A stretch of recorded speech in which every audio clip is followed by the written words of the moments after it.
So to monetize a YouTube channel, you need 1,000 subscribers, which is pretty easy to understand, right? But then it gets a little more complicated because you've got two options. You could try and get 10 million YouTube Shorts views in 90 days, which in my opinion sounds very difficult. That's silly. We won't talk about that today. So we're back to 4,000 public watch hours in 12 months, which is no easy feat in itself. The fact is, YouTube is hard, and 3 or 4 months into a creator's journey, they start to realize this. I saw a post recently from a creator who said, despite going to law school and passing the bar exam, YouTube is the hardest thing they have ever done in their life. That's really quite a sobering thought, isn't it? But having said that, it's not impossible because we're still all here creating videos, right? So if we were to teach you one thing, the most important thing about how to get 4,000 watch time hours, it would probably be this. Niche, niche, niche, target audience. Whatever you want to call it, you probably want to get familiar with this concept. And here's the reason why. Recent estimates suggest that over 500 hours of content is uploaded to YouTube every single minute. That means that not only is there a lot of competition from other creators, but viewers have a hell of a lot of choice. Now just imagine for a second if you were able to grab those 500 hours of watch time every minute. You'd be monetized in 8 minutes, which is pretty cool, right? But to do that, your content would have to appeal to every single human being on YouTube. And to be honest, that ain't happening. Because as the saying goes, if you try to talk to everybody, you end up talking to no one. And that fundamentally is the big secret to more views and ultimately more watch time. Stop worrying and thinking about all of this and get laser focused on just this. So if you are just starting out on your YouTube journey and you're not really sure what you're doing with your channel yet, here's 3 things to consider when thinking about your niche. The main goal of any YouTube channel should be to build a loyal, engaged, and ultimately significant audience that enjoys the content on the channel. The discovery of that content to that viewer can come in many different ways, through search, being shared on the internet, or naturally through browsing suggested on YouTube. Now, if the viewer is satisfied by that content, then typically when they next see some of your thumbnails and titles, they want to see roughly more of the same. Viewers tend to associate viewing habits with certain creators. So when someone discovers Casey Neistat, they expect to see vlogging and storytelling. With Linus Tech Tips, it's technology and building a business around it. If you go into CoffeeZilla, you want to see him uncovering scams and fraudsters. And when it comes to vidIQ, you get the idea, right? In all cases, these creators are giving their audience mostly more of what they like and with a little bit of experimentation on top. That's why it can be useful to have one of these, by the way, a value proposition. Answer this and write it down for future reference. What should every single video on your channel do for your target audience? And that's what you should do every time you start a new video. Look at that value proposition and ask yourself, will this video deliver this message to whoever watches it? Let me paint you an example. You're a super busy person and you came across a fantastic video about quick and healthy recipes, and you really enjoy what that creator did. But then the very next video the viewer sees from that creator is a 25 ingredients recipe extravaganza that takes 3.5 hours to make. Even that shift within the same video topic, cooking, could alienate that viewer because it's no longer strictly for them. Here's something to try next time you're on YouTube. Go to a creator's homepage and look at their channel banner and videos for 3 seconds. Kind of like this. What's the channel about?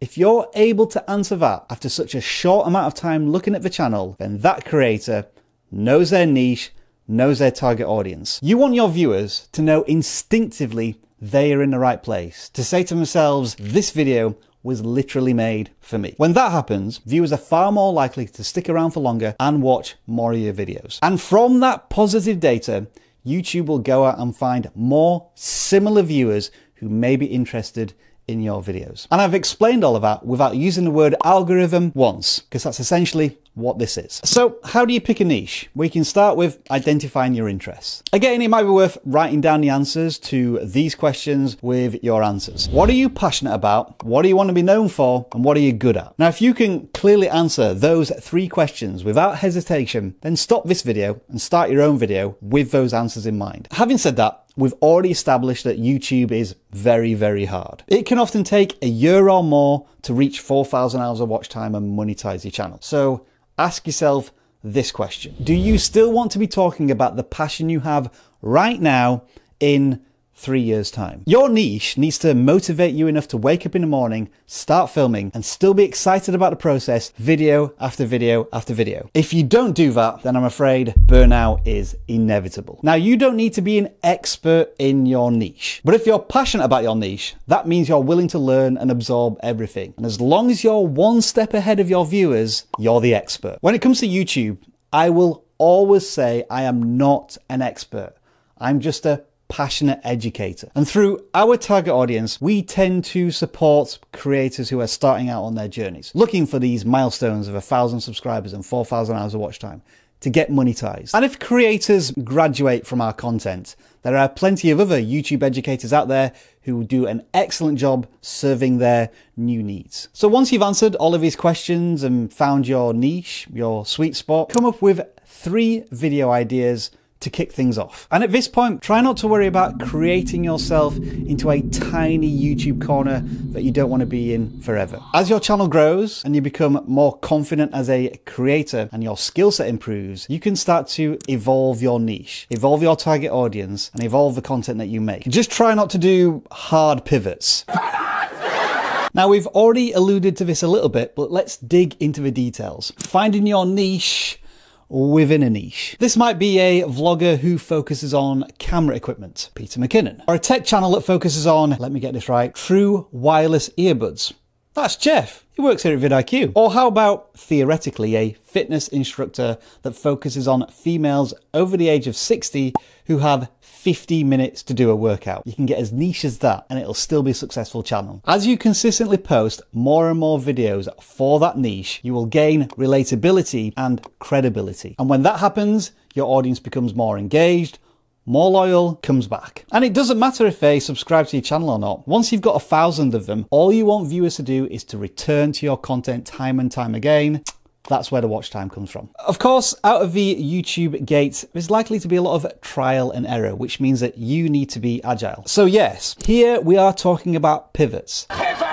But very subtle ones within your niche. Obviously, content output will vary from channel to channel, but I would say after 3 to 6 months, you've probably got at least 10 videos on your channel, if not more. And naturally, since you're starting out your YouTube journey, you're going to be doing a lot of experimenting. But from those videos, you'll be able to take some positive data points. Videos that had a higher click-through rate, videos that were watched for longer, videos that had more views. It is an obvious tactic, but it works. Pick the top 2 or 3 videos and make more videos on similar content. Really drill down into the subject. And if you haven't already done so, start doing research on your competition. There is absolutely nothing wrong with watching another content creator's video and saying to yourself, you know what? I can add to that conversation. I disagree with what they're saying, and here's why. I agree with what they're saying, but here's what I need to add. They missed out this point, I'm going to cover it. That information is 6 months old, I can update it. I'm going to be straight with you right here, right now. We have watched some of Think Media's videos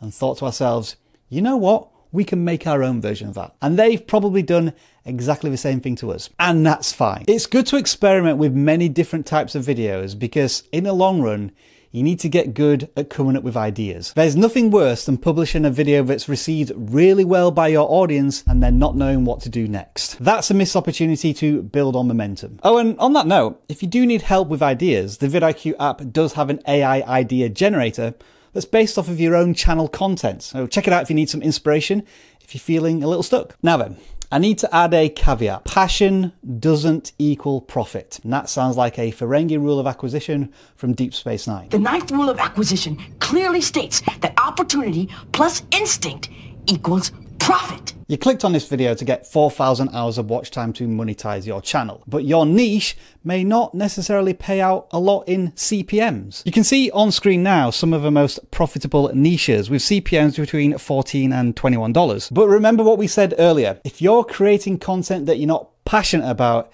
you're likely to burn out pretty quickly. Unless you're looking to simply create a business out of this and outsource all of the stuff you hate doing, go right ahead. 4,000 hours of watch time is an admirable goal to aim towards, given the rewards at the end of it. In the short term, ad revenue can be the motivation that pushes you onto the next phase of your YouTube journey. But in the long term, ad revenue will probably contribute about this much to your YouTube channel's business, especially when you consider brand deals, sponsorships, affiliate links, selling your own products and services, and so on. But that's a video for another time, unless you've got time right now, because you can watch it right here.